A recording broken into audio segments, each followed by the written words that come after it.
Hoy estamos con el compositor, músico, arreglista, guitarrista, pianista, director coral, en fin, toda una gran persona, Camilo Rojas. Si quieres que tu marca esté presente en este podcast, escríbenos. Esto es Gracias por tu honestidad. Septiembre es un gran mes, muy gran mes. ¿Sí? ¿Por qué? Nací yo y nació Sofía. Buen argumento.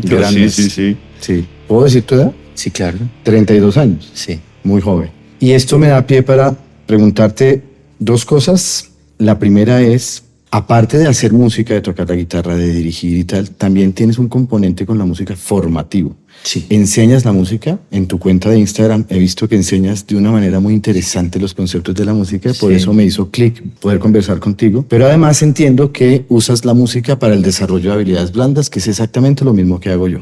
Sí. ¿Cierto? Sí. ¿Haces eso? Sí. Sí, totalmente. Ok. Totalmente. A mí me encanta enseñar y me encanta la formación, ¿sabes? Y yo, digamos que yo siento que yo le debo mucho a mis maestros.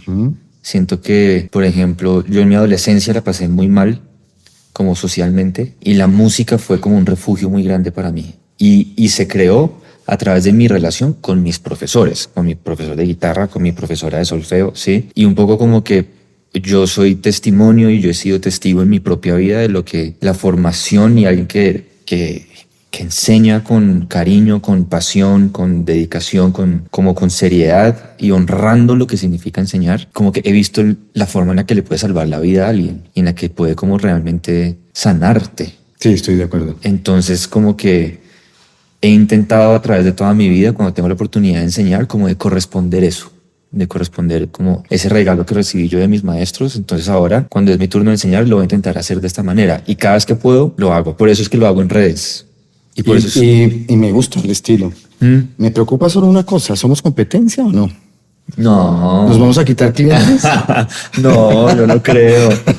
Yo no creo. Porque yo de hecho creo que lo que empieza a pasar es, yo siento que al final la gente no es que elija si ve tu video o el mío, sino que a lo mejor se pueden encontrar con uno de los dos y de ahí llegar a otro, ¿no? Y de ahí llegar a otro.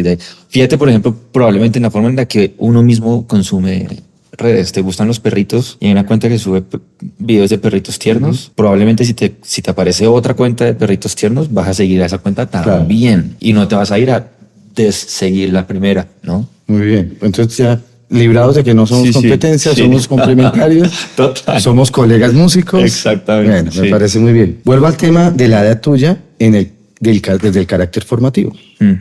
Para hacerte la primera pregunta, ya iniciando este podcast, que es la pregunta que le hicimos al maestro Andrés Cristancho. Y es, te lo voy a resumir en, ¿qué decirle a la generación antes de los boomers, los X, ¿no? ¿Qué decirle a ellos que esta generación actual es consecuencia de ellos y que por tal no hay que imponerles como las cosas, sino hay que hacerles ver que son un buen referente para esta generación actual, la juventud? Pero a estos jóvenes, ¿qué decirles? Que los anteriores no van de salida, que no son unos ancianos a los que hay que mandar a sentar, que me han mandado a sentar en algunos videos, sino que son personas que te pueden ayudar a entender de una manera distinta, de una perspectiva de prevención, digamos, de qué viene la vida. Entonces, ¿qué les puedes decir a esas dos audiencias? Pues mira, sobre la primera parte de la pregunta, lo que yo siento es las generaciones jóvenes, como las generaciones más jóvenes que yo, por ejemplo, una cosa que tienen y que me encanta es que son generaciones muy críticas, que no tragan entero nada de lo que tú les digas, ¿sí? Y que son muy resistentes a que alguien venga a decirles, esto es así porque yo te lo digo, ¿verdad? Y siento que hay veces, hay como ciertos perfiles de formadores que sobre todo ya tienen un poquito más de años, que sí se acercan un poquito desde esa autoridad. Es como, usted no sabe lo que está hablando, yo sí, y usted se va a sentar y me va a escuchar. Y estas generaciones les dicen, no traga eso. No, conversamos esto y ofréceme argumentos que yo te los pueda debatir. Y lo que yo he descubierto como formador de esas generaciones cuando he tenido la oportunidad es que cuando te relacionas con ellos desde ese lugar, están ahí y están dispuestos a escucharte, a hablar. Si tú estás dispuesto a corresponder eso, escuchándolos, debatiéndolo, dándole la razón cuando merece, ¿sí? Creo que ese es un punto de ese lado. Y del lado como de justamente estas generaciones como más jóvenes, creo que hay que hacer un esfuerzo Y eso es un esfuerzo de parte y parte, de poder entablar esa comunicación. También creo que son generaciones que pueden ser a veces, porque yo mismo lo soy en muchos sentidos, un poco radicales, ¿no? Como, bueno, no en vano, digamos que con mi generación y con las generaciones que vienen ha habido todo este tema de la cultura de la cancelación y todo eso es un poco una cosa que es una respuesta social y que en muchos sentidos puede llegar a ser importante como señalar cosas, pero también es una respuesta muy radical que creo que es propio de la gente que es un poco más joven y creo que hay que suavizar un poco eso para poder como entablar una conversación. Vale. Voy a pegarme a ese verbo suavizar y me meto en el componente tuyo como formador y con tu edad. Sigo ahí con ese tema. Sí. Viene la pregunta que quiero que me ayudes a resolver durante este capítulo. Okay. Está muy de moda hoy en día en este tema del mindfulness, del happiness, de todo ese rollo del coaching positivo y tal, de tratar de desvirtuar la palabra talento para decir que el talento no es suficiente, pero que la disciplina sí. Al igual que dicen que si no tienes motivo, igual la disciplina está. Entonces, para mí me cuesta que si no tengo un motivo, tener disciplina me parece jodido. La pregunta que te quiero hacer es, ¿qué pesa más? ¿La disciplina o el talento? Y entonces, no la tienes que responder ya, es como vayamos conversando sobre ese tema. Tú tienes 32 años, por eso me fijo mucho en tu edad, porque a los 32 años se supone que nadie está todavía en condiciones de entender muy bien dónde está parado. De hecho, hay un coach que se llama Tim Kelly que dice, si usted quiere un proceso de coaching conmigo, debe garantizarme que tiene 35 años o más, porque antes de eso no lo puedo ayudar a pensar distinto porque usted está muy joven. Ya. ¿No? Desde la dirección de orquesta también se habla que si el director es muy joven, entonces no tiene el criterio suficiente para entender obras de peso como las sinfonías de Beethoven o de Mahler, por decir algo. Pero en lo que sí digo que puede no tener el peso suficiente es cómo manejas el talento y las emociones de la orquesta para que te crean. Entonces, ¿qué opinas tú de eso, de ser joven, de ser tan joven, meterte en el plano formativo, si te enfocas en realmente desarrollar talento o lo importante es desarrollar disciplina en las personas y en los jóvenes con los que trabajas? Lo que yo siento es que en el tiempo, como a lo largo de los años, el talento solo te lleva hasta un pedacito.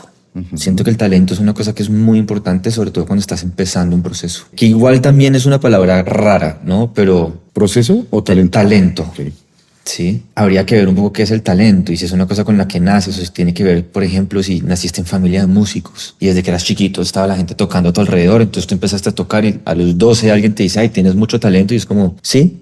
O, sí y no. O estuviste estimulado de una cierta manera desde que eras chiquitín. Y eso pasó, ¿no? Que ya es como una cosa interesante que pensar. Pero más allá de eso, creo que el talento como que te da un poquito de afinidad con la cosa y te permite relativamente pronto empezar a decir, ok, esto es algo que puedo hacer y te da una cierta sensibilidad. Pero, por lo menos en mi experiencia, lo que te va a llevar por el camino y lo que te va como a... O sea, en lo que se va a cimentar tu práctica sí es la disciplina en muchos momentos.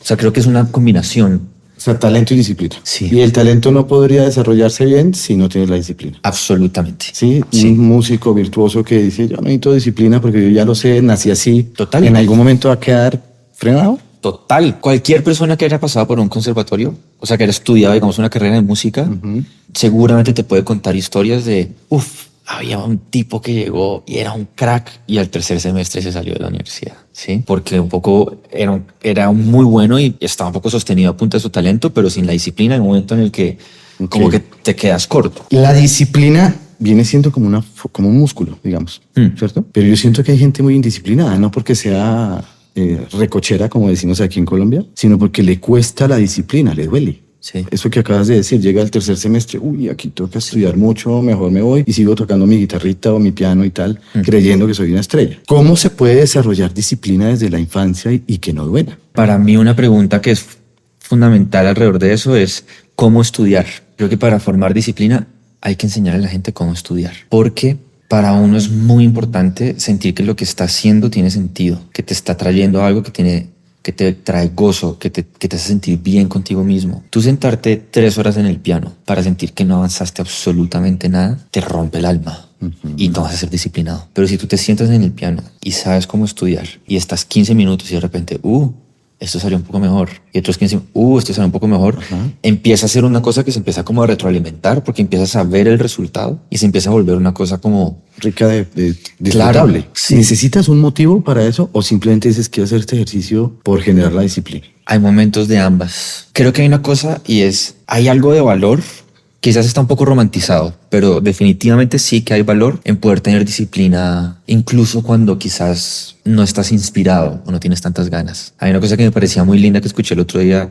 justamente en redes sociales, un video de un tipo que decía, la disciplina es la forma más pura de amor propio, porque estás renunciando al placer inmediato por lo que quieres que pase en el futuro. Entonces, claro, yo hay muchas veces que me levanto y estoy sintiéndome cansado, estoy con pocas ganas de estudiar, ¿sabes? Como yo entiendo por qué lo estoy haciendo. Entonces, a punta de disciplina me siento y lo hago y está bien. Pero creo que vivir así te enloquece. Claro. Entonces también creo que es importante que haya la otra parte que tú dices, que haya como una motivación, que uno diga, claro, no estoy estudiando Mahler porque lo estoy estudiando porque, sino en 20 días me voy a parar enfrente de una orquesta con esto y quiero hacerlo bien. Uy.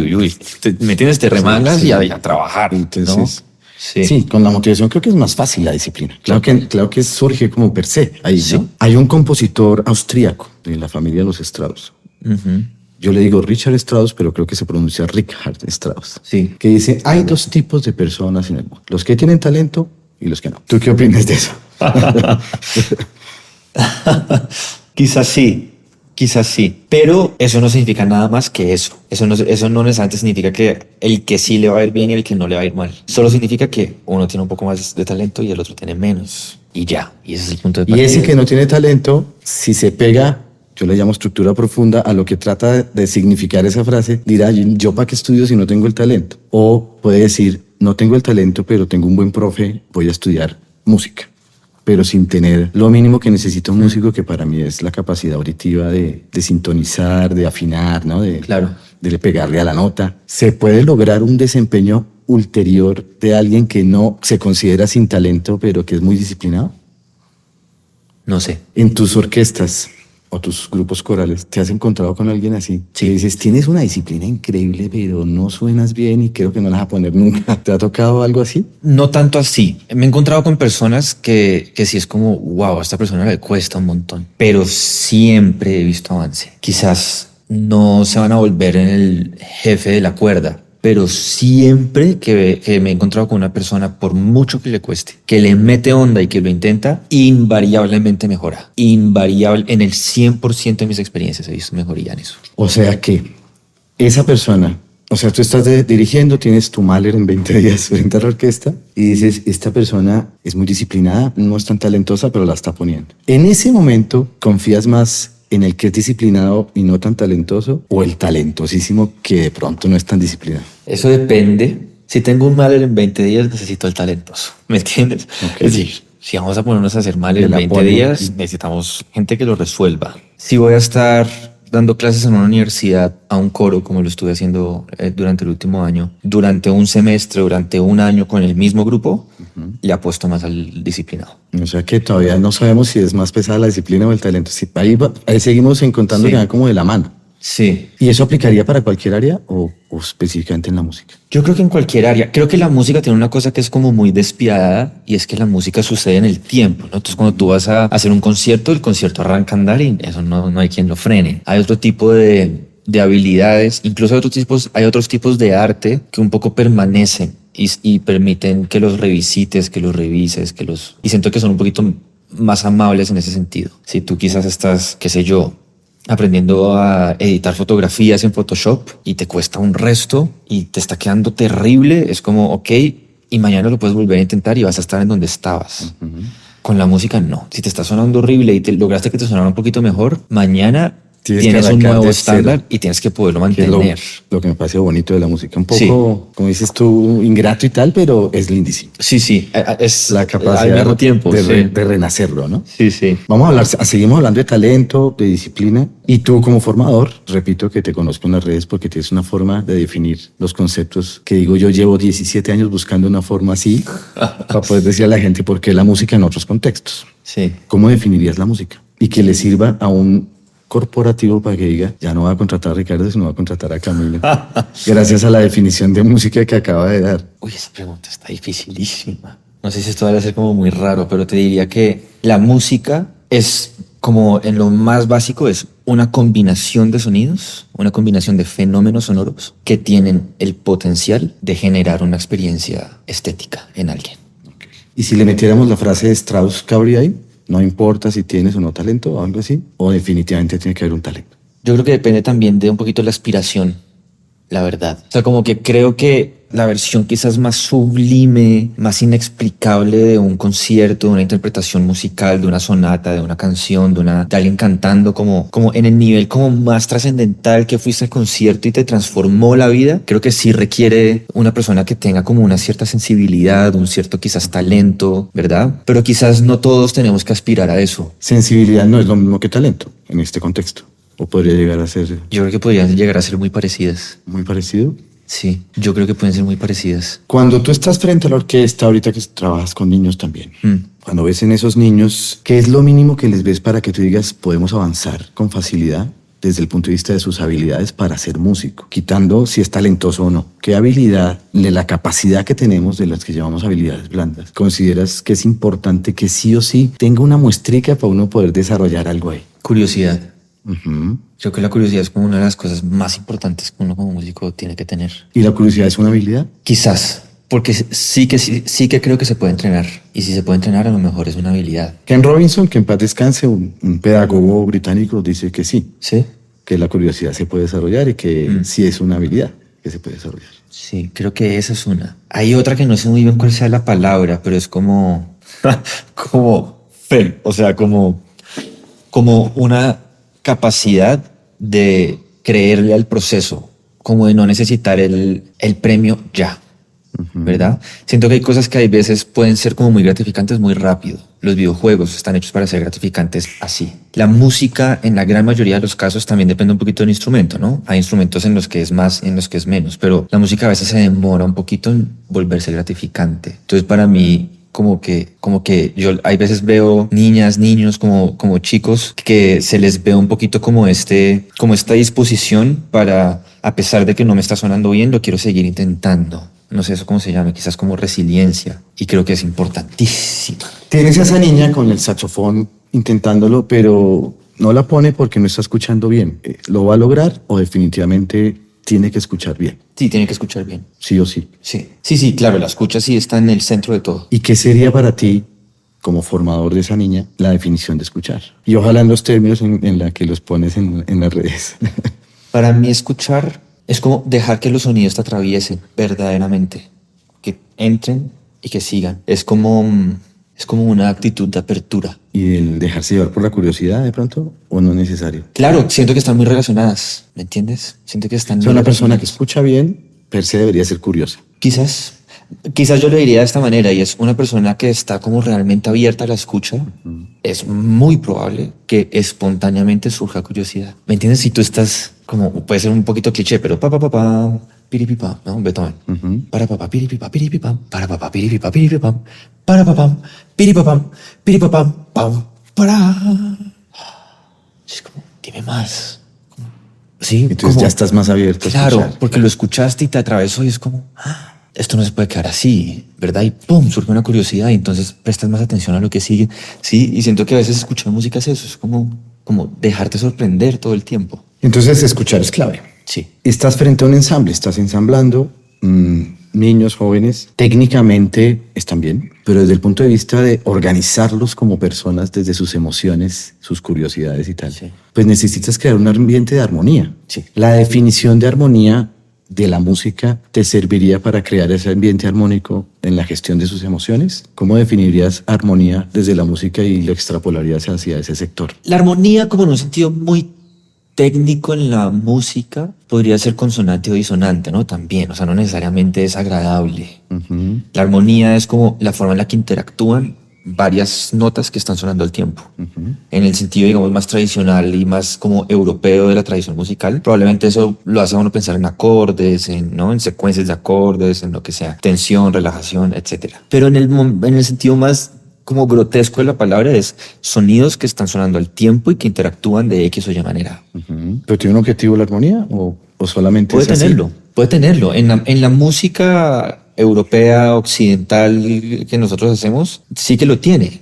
¿verdad? Como que, digamos, lo tiene en el sentido en el que, por ejemplo, nosotros estamos metidos en este mundo de lo que se llama la armonía funcional. Entonces tienes los diferentes acordes de una tonalidad, tienen diferentes como roles, por así decirlo. O sea, hay uno que es más estable, hay uno que se aleja un poquito, hay uno que es inestable. Entonces, en ese sentido, sí que podrías decir que tiene como un propósito, una direccionalidad, un sentido. Cuando hablaste de armonía como consonancia y disonancia, me pusiste a pensar que hay gente disonante.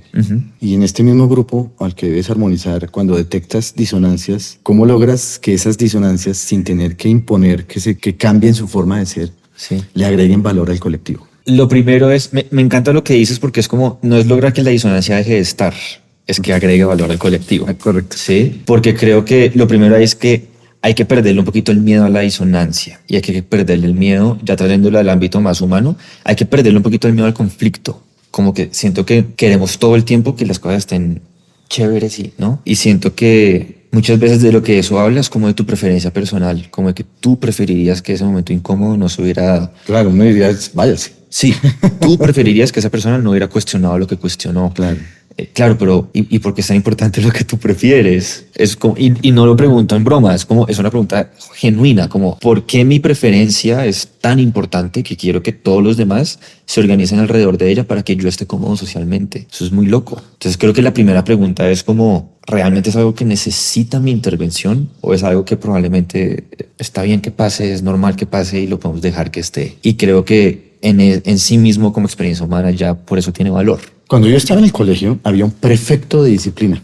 Sí. Y el prefecto de disciplina se encargaba por el orden y la autoridad del colegio, ¿no? Y la palabra disciplina ahí en ese contexto me parece como ruidosa, desde como lo que estamos definiendo ahora. Pero entonces necesitaríamos una actitud desde esa prefectura de disciplina para organizar a estos muchachos que están disonantes. Algo de imposición de autoridad o tiene que ser uno muy versátil para simplemente reacomodar para que esa disonancia agregue valor. Yo lo que creo es que hay que tener como muy presente siempre qué es lo que estamos haciendo acá, ¿verdad? ¿A qué vinimos aquí? Si estamos en un ensayo, por ejemplo, si estoy en un ensayo con un coro en el que estamos trabajando en una obra, yo necesito poder trabajar en esa obra. Y el coro necesita que yo como director cuide de que las condiciones lo permitan. Y si hay una persona o una situación que no está permitiendo eso, sí que voy a intervenir. Con el propósito de moverla de alguna manera que me permita seguir en eso. Pero hay algunas que a lo mejor no necesariamente son tan problemáticas para el ensayo y las puedes simplemente dejar que estén ahí y puedes seguir. Y creo que es una cosa que hay como que ir afinando el ojo para eso. Porque también creo que la disciplina que le enseñaron a uno en el colegio, como de te sientas quieto y te quedas callado, es un poco problemática. Para mí es muy problemático. Hablaste de una palabra ahorita que está interesantísima, que es afinando. Entonces vuelvo al tema de los grupos. Uno afina en la música y para que suene como que los sonidos lleguen a ese sistema de sonoridades que todos esperamos según la obra. Pero cuando estás armonizando un equipo antes de ponerlo a tocar, necesitas afinarlo. Sí. ¿Cómo defines tú la palabra afinar desde la música y que lo puedas manejar como músico para liderar estos muchachos? Todo esto te lo pregunto porque la música tiene esa funcionalidad en lo que yo llamo musiconomía, y es cómo utilizas todos los conceptos de la música, los extrapolas a un grupo de personas, que en este caso es corporativo, y les dices afine, armonice, sintonice, claro, y péguese a la tonalidad y que ellos lo entiendan. Entonces, ¿qué es afinar y cómo podría un corporativo afinar a su equipo de trabajo a partir de esa definición? Yo diría que afinar es asegurarse de que todos los instrumentos o todos los miembros del grupo estén en el mismo sistema de alturas. ¿A qué me refiero? ¿Sabes lo de, por ejemplo, como que se habla del La 440, que es en lo que está todo afinado, ¿no? Que significa 440 Hz, como que la oscilación, ¿no? Pero, por ejemplo, las orquestas suelen afinar un poquito más agudo. Afinan en 442 Hz. Okay. ¿Sí?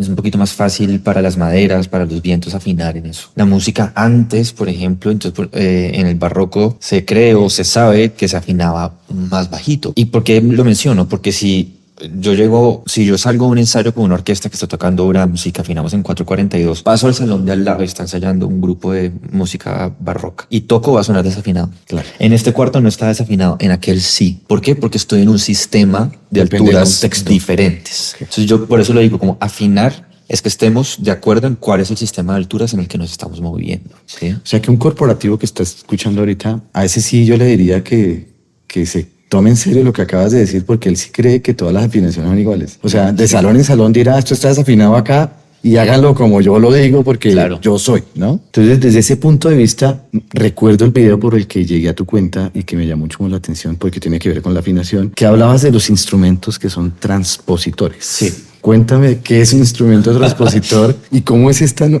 rollo de que está escrito en la, pero realmente no es un la. Sí. Porque tiene todo que ver con la afinación y la capacidad adaptativa que tiene que tener el músico para desarrollar esa, de leer una cosa pero sonar otra, ¿no? Sí, sí. Los instrumentos transpositores son el coco de las personas que nos dedicamos a la dirección. ¿Sí? Entonces, ¿qué es lo que pasa? Nosotros, la música está escrita en pentagramas y hay como, dependiendo de la clave, si tienes clave de sol, clave de fa, clave de do, pero digamos que en términos generales, dependiendo de la clave, las líneas y los espacios del pentagrama corresponden a una nota. Los instrumentos transpositores son instrumentos en los que, por la digitación que ellos tienen y por la forma en la que están construidos, tú les puedes escribir un do, pero cuando ellos tocan, ellos leen un do y ponen en sus dedos aquí do, y tocan y suena un si bemol, suena un la, suena un fa, suena un sol, qué sé yo. Es decir, suenan transpuestos a lo que está escrito. Hay algunos que son más fáciles que otros. El contrabajo, por ejemplo, y la guitarra son instrumentos que suenan una octava más grave de lo que están escritos, pero digamos que un do sigue siendo un do. El clarinete,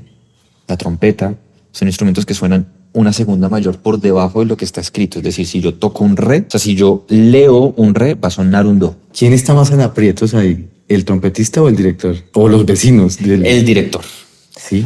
Sí, porque el trompetista un poco está muy acostumbrado a eso, ¿sí?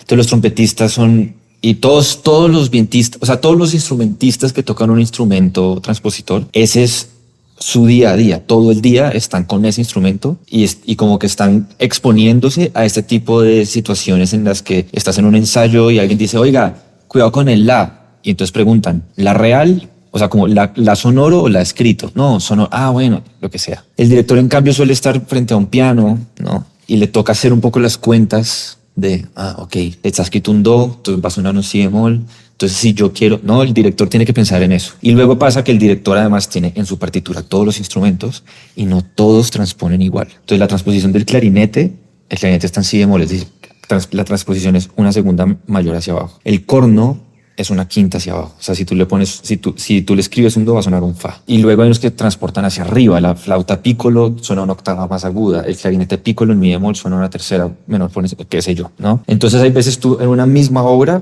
puedes tener 5 o 6 sistemas de transposición diferentes. Entonces sí creo que en ese sentido, en un ensayo, la tarea está más brava para el director.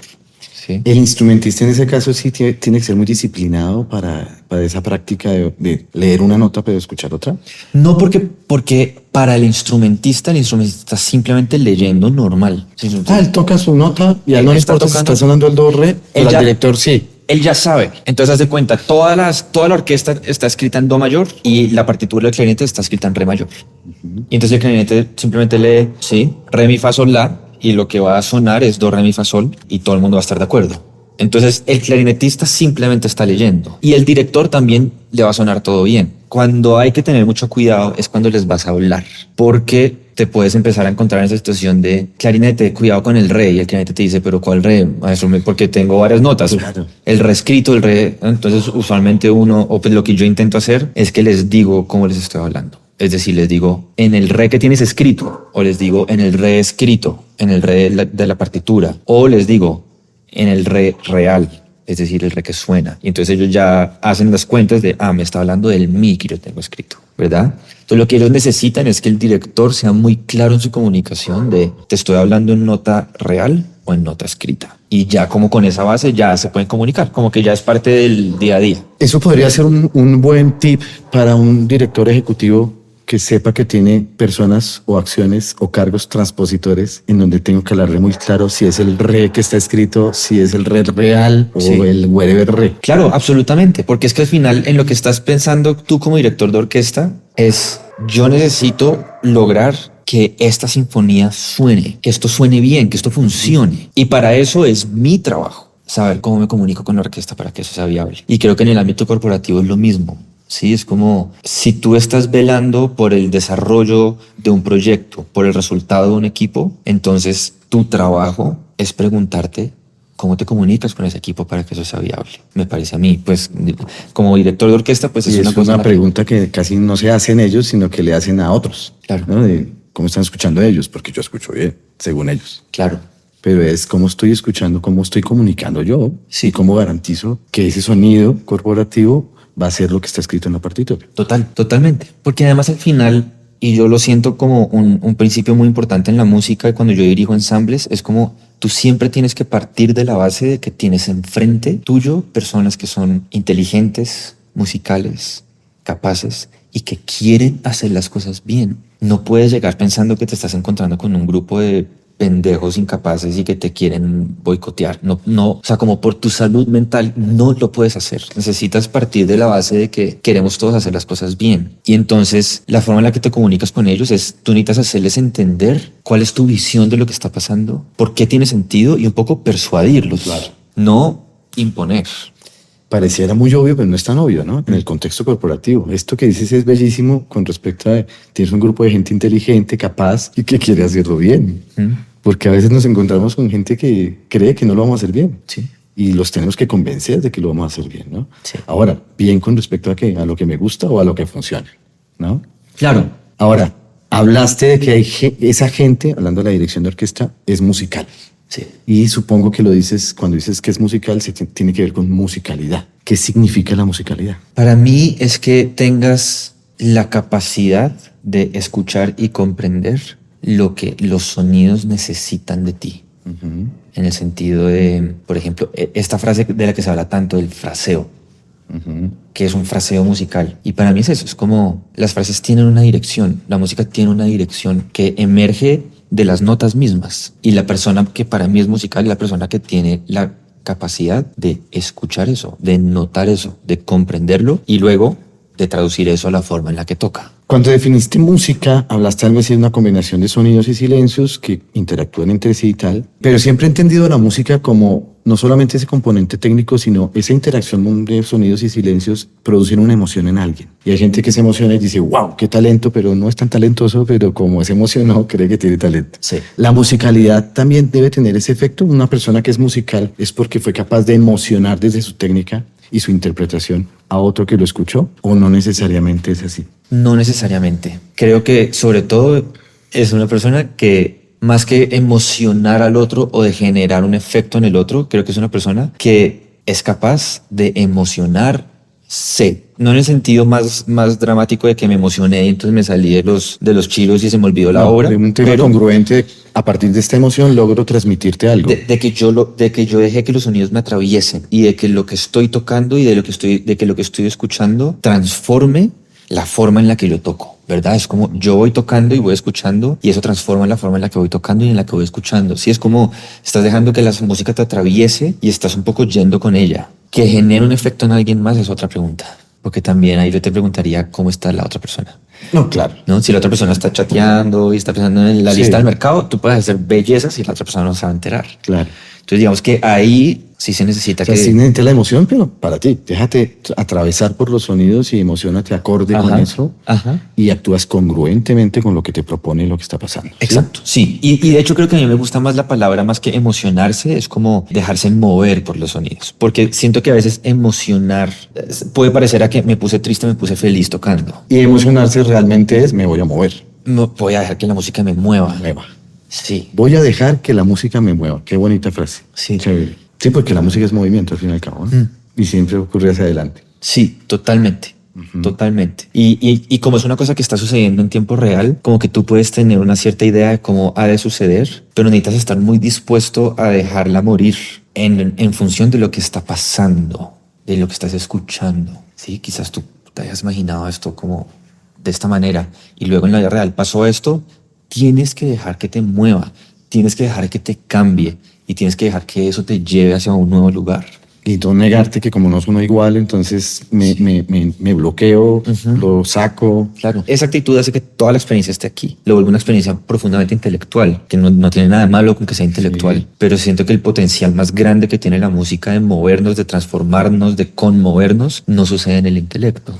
Me hiciste acordar de una entrevista que le hice a un director de orquesta venezolano, Manuel López Gómez, que seguro claro. Lo conociste. Sí, sí. Y yo le preguntaba, yo no me acuerdo qué le pregunté, pero su respuesta fue una enseñanza que le dejó José Antonio Abreu del sistema de orquestas venezolano, ¿no? Que decía, la música entra por el corazón, sube al cerebro procesas una cosa y vuelve al corazón para que la puedas hacer mover. Y me pareció bellísima esa analogía porque tiene sentido. Sí. Y acabas tú ahora de decir, si me quedo encerrado en esa intelectualidad, en esa mentalidad, pues no permeas que te deje mover, que pasa mucho en el corporativo.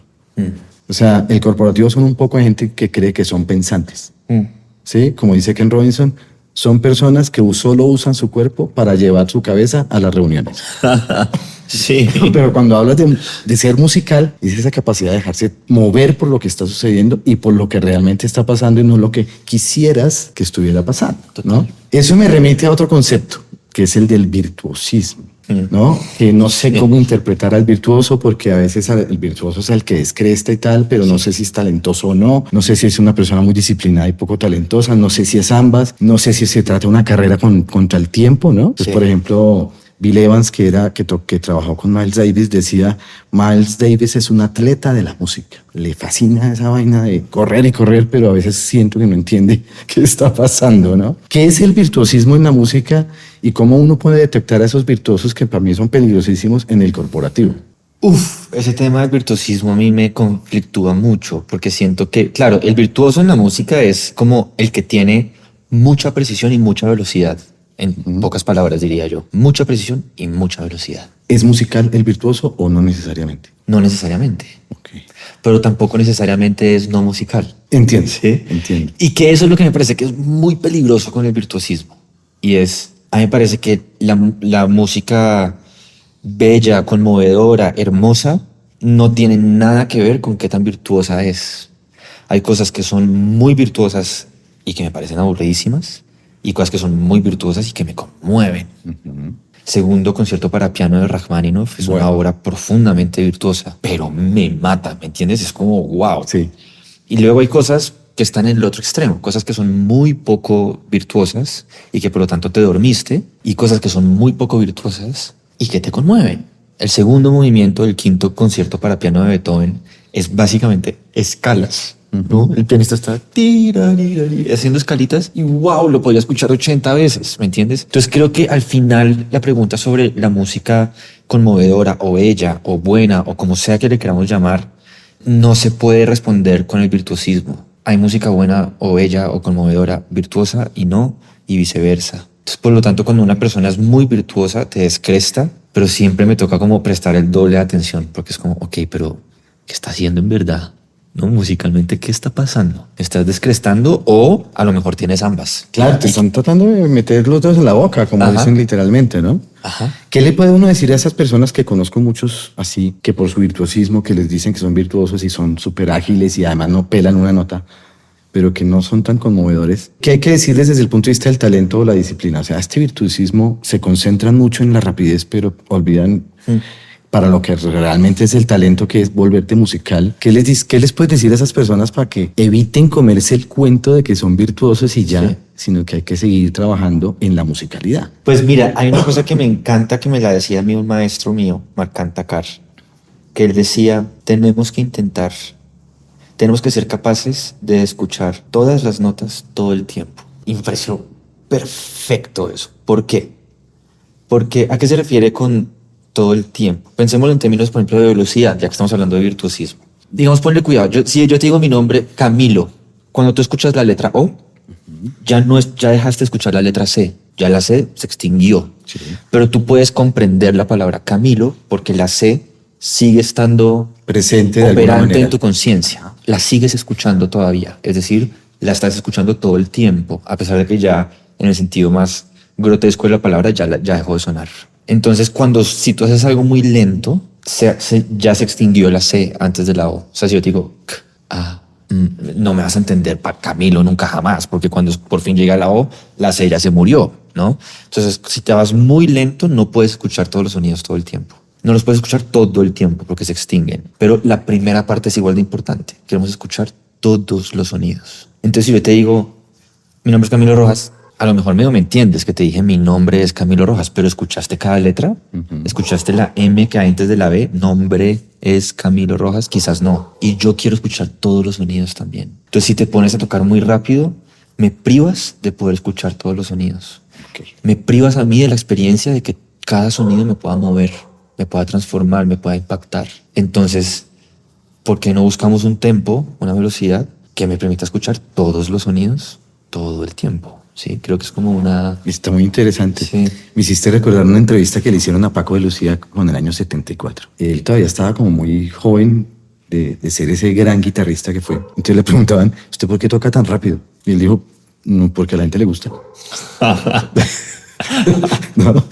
Entonces me hace preguntarte, desde el punto de vista de confundir talento con el virtuosismo, ¿por qué hoy en día, digamos, hoy en día no, siempre lo he vivido, tengo 54 años, siempre lo he visto que entre más rápido, como que más talentoso? Sí. ¿Por qué se pegan de velocidad a mayor velocidad? Se supone que es más talentoso. ¿A qué se debe que la velocidad sea la que llame más la atención? Tú que eres director, tocar notas largas es difícil, dirigir notas largas es más difícil. ¿Por qué la gente quiere rapidez para decir hay talento? Porque es una forma obvia de mostrar una habilidad. Es mucho más sutil la habilidad que hay en tocar notas largas.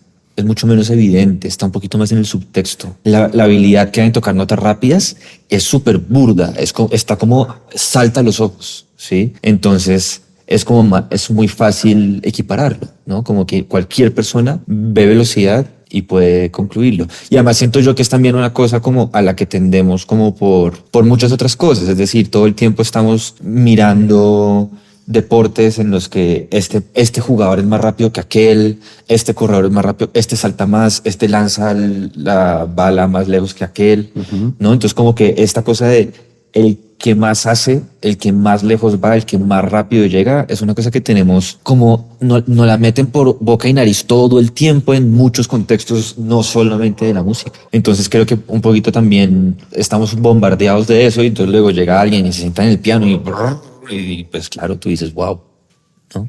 Y dices, wow, sí, por la velocidad, pero de pronto me llamo Camilo que no se entendió nada, ¿no? Ajá. Pero wow. Ajá. A mí me pasa musicalmente con una obra que es un cliché para mí, que es El vuelo del abejorro, No sé. ¿no? Que es como una gran competencia a ver quién la toca más rápido. Y mariscos, ¿qué está pasando ahí, no? Pero tú les pones ese vuelo del abejorro al 90% del corporativo y te dicen, contrayame este pianista ya. Claro. Entonces, ¿qué decirle a ese corporativo para que no confunda virtuosismo con velocidad y velocidad con talento, sino que se tome el tiempo de desarrollar talento para que la gente vaya al tempo que necesita la obra y no al tempo que el pianista decidió? Porque estoy seguro que la mejor es de Korsakov. Creo que sí. Que Korsakov no la pensó así, estoy segurísimo. No. La pensó más disfrutable, ¿no? Claro. Pero se volvió una vaina insoportable. Incluso ni siquiera te dan ganas de matar al abejorro. Sí. No, es como, no sabes qué pasa, ¿no? Sí, sí. ¿Te pasa algo similar con eso? ¿O solamente soy yo? Pero me parece que ese afán de tocar tan rápido, pues desvirtúa la obra. Absolutamente. Arnold Schoenberg tiene una posición frente a eso, antes de que me respondas la pregunta de qué decirle al corporativo, que en la época de él decía, en los programas de mano que anuncian los conciertos, siempre se anuncia el intérprete. El intérprete viene Camilo Rojas con su piano, ¿no? Pero nunca se habla de la obra. Nadie habla de la obra, sino el intérprete. Y lo mismo decía Herbie Hancock, que decía la gente hoy está más preocupada por quién toca que por la música en sí. Está muy ligado a eso. ¿Qué le dirías entonces al corporativo para que deje de confundir velocidad con talento y con virtuosismo? Y que se tome la pausa. Sí, siento que es complicado, ¿sabes? Porque siento que también el mundo un poco está demandando velocidad todo el tiempo, ¿no? Entonces creo que también tomarse una pausa es una forma de resistir. Es como un acto rebelde hoy en día. Parar y ir despacio. Yo también creo que pues esto no te lo puedo como decir, pero siento que también es como que para mí una pregunta que es importante en ese sentido es como ¿cuál es una práctica que podemos hacer que prevalezca en el tiempo? Que ir muy rápido, echarse un pique de una cuadra, ok. Pero ir rápido todo el tiempo. Si tengo que caminar, exacto. Si tengo que caminar del centro a Chapinero, necesito irme caminando, no puedo ir en un pique porque sí. Entonces creo que una cosa que vale mucho la pena preguntarse es como ¿qué de esto si se replicase y si lo hiciéramos todo el tiempo sería sostenible en el tiempo? Y siento que muchas veces la velocidad no es sostenible en el tiempo. Yo creo que tampoco. Pues desde el punto de vista de nuestra humanidad, digamos. Sí. ¿Crees que ya tenemos respuesta a nuestra pregunta con todo lo que hemos conversado? Si la respuesta puede ser depende, entonces sí. La respuesta que tú consideres. Sí, porque Ok. creo que depende. ¿Y de qué depende? De la aspiración. Entre el talento y la disciplina, dices. Creo que depende de la aspiración. Es decir, creo que las dos son importantes. Y creo que sin disciplina el talento no puede hacer mucho. Pero por la otra pregunta que tú me haces, si es como a falta de absoluto talento, una persona que no escucha nada, que no da pie con bola, a punta de disciplina la logra, yo te diría, depende de la aspiración, depende de qué quiera hacer. ¿Quiere dedicarse a la música y a hacer los conciertos más conmovedores de la historia de la humanidad? Pues quizás no sé si la logre. ¿Quiere poder disfrutar de su instrumento, tocar cuando van los amigos a visitarlos a la casa? Bueno, pues sí que lo va a lograr. Okay. ¿Sí? Entonces por eso digo, como que creo que depende. En mi caso, sí te lo voy a decir así, en donde yo estoy como músico, es resultado 90% de disciplina. Ok, o sea, ya respondiste. Pesa más la disciplina. En mi tu vida caso. musical ha sido mucho más importante la disciplina. Y en muchos oficios creo que es más importante la disciplina. Sí. Esa necesidad de levantarse todos los días y hágale. Sí. Y volverlo un hábito, ¿no? Te iba a preguntar por el proyecto este que tienes con la ONU. Sí. Que eres director coral. Sí. ¿Son músicos allá en ese grupo? ¿Y allá encontraste más disciplina, más talento? ¿O talento y disciplina? La relación que yo tengo con la ONU es con los funcionarios de la ONU. Es decir, yo no hago, digamos, atención a público, yo no hago como salidas como las que ellos hacen como a territorio y eso, no. No, tú trabajas con funcionarios. Yo los cojo a ellos y los congregas para hacer música. Exacto. Y en ellos encuentras esa intención de hacer música muy disciplinados. ¿Has encontrado talento o dices, wow, esto está lindo, pero difícil? Todas las anteriores. Hay unos talentos impresionantes. O sea, hay una gente que yo incluso los escucho cantar y es como, wow, como qué hermosa esta voz, ¿no? Y luego hay gente, por ejemplo, que también se le nota que están súper pendientes, ¿no? Entonces que a lo mejor me hacen preguntas y, oye, profe, es que estaba repasando esto y me surgió esta duda, ¿no? Que se nota que están en casa. Que están ahí en la jugada. Pero quizás como me encantó lo que dijiste, como que dijiste, wow, esto está lindo, pero está difícil. Es un poco eso también, porque es un coro hecho de personas que no son músicos. A mí me encanta trabajar con gente que no es músico, porque creo que la música es de todos, no solo de los músicos, ¿no? Entonces digamos que hay muchas cosas que hay que ir formando, hay que ir trabajándole, pero pues eso está, o sea, como pues ese es mi trabajo, eso está bien hacerlo. Y luego pues también te encuentras con que igual el trabajo de estas personas es muy demandante. Les implica viajar, les implica reuniones. Más tiempo para estudiar ese tema no tendrán. Exacto. Y muchas veces tiempo para ir al ensayo tampoco. Y muchas ganas sí, pero no tienen el tiempo. Ajá. Porque a veces ni siquiera están en la ciudad, ¿me entiendes? Y los mandaron a, no me acuerdo cómo se llama eso, como a misión. Pues están por fuera un mes. ¿Qué hacemos? Pues no están. ¿Sí? Entonces eso a veces es difícil porque el grupo como que cambia. El grupo es como que cada vez que voy hay un coro distinto, ¿no? pero sí que tienen ganas. Y sí que tienen ganas porque la razón por la cual ellos están ahí es porque sienten que es una cosa que hacen para su bienestar. Ellos no están yendo a ese coro no porque quieren quieran ser estrellas. Ni... No, es un momento que se están regalando a sí mismos. Bienestar propio. Claro. Y pues salud mental. Imagínate tú camellar de 8 a 5, lo que sea, y después quedarte para un ensayo de 6 a 9 de la noche. ¿Me entiendes? Con chicos en la casa, con lo que sea. Pero ahí metidos. Ahí metidos. Y metiéndole onda porque les hace bien. ¿Entiendes? Si las empresas se incorporaran ese tipo de actividades, todas, ¿tú crees que el mundo cambiaría de alguna manera? Absolutamente.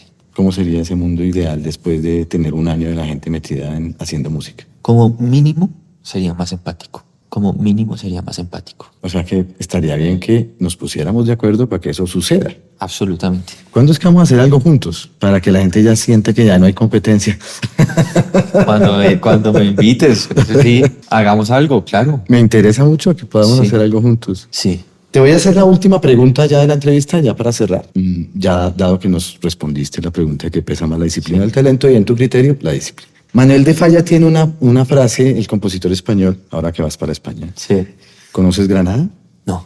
Bueno, cuando vayas a Granada te vas a ir de culo. ¿Sí? ¿Divino? Es increíble esa ciudad. Y Manuel de Falla era de por allá. Tiene una frase que parece pertinente para cerrar esta charla. Dice, la música se aprende, no se enseña. ¿Tú qué opinas de eso? Me hiciste acordar de mi primer profesor de dirección. Era un director coral increíble que se llamaba Alejandro Zuleta. Y yo metí una lectiva con él. Y él decía, los estudiantes aprenden a pesar de los profesores, no gracias a los profesores. Y sí, me parece que la música es una cosa como tan extraña. Es tan concreta, ¿no? Es como que la escuchas y te genera, te mueve cosas, te emociona, la cantas. Pero al mismo tiempo es como, es nada, es aire moviéndose. Y por lo tanto es tan abstracto hablar de ella. Entonces, claro, yo creo que tú puedes enseñarle a una persona ciertas cosas, le puedes enseñar técnicas, le puedes enseñar, le puedes sugerir cómo escuchar, le puedes sugerir sobre fraseo, sobre tal. Pero yo sí que he sentido que en mi experiencia como la música es una cosa muy introspectiva y la música es una cosa muy como de mirar para adentro y de buscarla. O sea, como de coger lo que te dieron tus profes o lo que sea, pero al final es como me he encontrado yo a veces en silencio sentado como simplemente intentando entenderlo, intentando que me haga sentido, mirando la partitura horas, días, hasta que hace clic y la comprendes. Lo mismo en el piano. Sí, como que siento que hay mucho en la música que es muy introspectivo. Por eso creo que también los músicos tendemos a ser un poco solitarios a veces, ¿no? Como que estamos muy acostumbrados a pasar horas en soledad con nuestro instrumento y es muchas veces no porque no podamos hacer el pasaje, es porque estamos intentando entenderlo. Sí, para mí los músicos son los grandes ejemplos del teletrabajo mucho antes de que viniera la pandemia, de que es trabajar en soledad en casa. Sí, sí, es una muy cosa concentrado muy lo de uno, ¿no? Sí, es una cosa muy brava, muy brava. Mi profesor, mi gran maestro de la vida se llama Jorge Alejandro Salazar. Fue mi profesor de dirección en la universidad. Y él hablaba de la sentadera. Él decía, hay que tener sentadera, que es como, hay que tener la capacidad de sentarse a estudiar y no pararse en un buen rato. Darle, como que al final eso hace una gran diferencia. Claro. Entonces sí, está como, obviamente esa frase está un poco rara igual, está bien abstracta, como... Pero me hace sentido porque sí siento que mucho de lo que yo he podido aprender de la música no necesariamente me lo han enseñado, sino que lo he aprendido como intentando hacerlo. Siento que uno igual como maestro, como profesor, tienes como, solamente puedes hacer ciertas cosas, ¿no? Y ya luego pues la persona tendrá que seguir. Y tomar sus decisiones. Sí. Camilo, muchas gracias. A ti. Ha sido muy sabroso, muy divertido conversar contigo. Gracias de verdad por tener la oportunidad de conversar, de conocerte, por el trabajo que estás haciendo en tus redes, por el trabajo que haces por la humanidad a partir de la musicalidad que quieres compartirnos. ¿Hay algo más que quieras decir con toda la honestidad? Me parece una nota este espacio. Muchas gracias por invitarme. Creo que para mí, no, sabes que sí, siento que hay una cosa que es linda como de este tipo de contenido y es, siento que he escuchado hablar como la gente dice como el lado bueno del internet, ¿no? Como que hay tanta basura, hay como tanto contenido, como tan denso en las redes, que siento que es muy importante generar contenido como este. Es como, para mí es casi que un acto de resistencia, es como en el mismo TikTok en el que están haciendo un montón como de cosas muy locas y como videos en los que fingen darle plata a personas para volverse viral, ¿no? Como en ese mismo lugar, pues yo voy a intentar poner un video explicando qué es un pizzicato, a ver si a alguien le genera curiosidad, ¿no? Entonces me alegra mucho que me invites y me alegra mucho que hagas lo que haces tú también, porque siento que necesitamos hacer ese tipo de contenido. Necesitamos participar del mundo de las redes y del mundo virtual con ese tipo de contenido. Sí. Y si hubieran otras personas, otros músicos, otros directores que empezaran, por ejemplo, a replicar el formato de videos que yo estoy haciendo o hacer, me parece que es importante, ni siquiera es como que quisiera. Urgente, además. Urgente, sí. Sí. Quizás eso. Camilo, pues tú pues eres un gran divulgador de los conceptos musicales para la gente que no entiende mucho técnicamente de música, pero que estás logrando transformar. No sé si eres un transformador o un transpositor, no sé. Pero te quiero hacer entrega de musiconomía que te sea de mucho provecho. Está diseñado para que lo puedas leer en un vuelo Bogotá-Madrid. Ah, perfecto. El libro me voy con regalo. Muchas gracias. Y la tacita también. No, muchas gracias a ti por la invitación. Muchas Qué gracias. nota. Espero que nos podamos ver y ojalá haciendo algo por allá en España. Sí, uff. Yo feliz. Un tallercito en España Sí, juntos. sí, Ahí, estaría allá. bueno. Sí, bacano. Muchas gracias. No, a ti. Gracias por tu honestidad.